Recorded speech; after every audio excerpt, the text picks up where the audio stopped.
فرمایا وشہر یزاد فیہ رزق المومن، اس میں مومن کا رزق بڑھا دیا جاتا ہے. ومن فطر فیہ صائما کان مغفرۃ لذنوبہ، جس نے روزہ دار کا روزہ افطار کروایا. اللہ کے محبوب فرماتے ہیں کہ ایک تو خود روزہ رکھا، اور دوسری سعادت یہ ہے کہ ماہ صیام میں روزہ دار کا روزہ افطار کروایا. تو ارشاد فرمایا جس نے روزے دار کا روزہ افطار کروایا کان مغفرۃ لذنوبہ، تو وہ افطار کروانے والوں کے گناہوں کی بخشش کا ذریعہ بن جائے گا.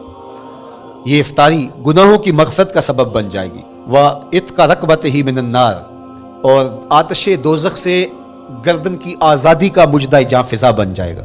یہ امر کہ اس نے کسی کا روزہ افطار کروایا.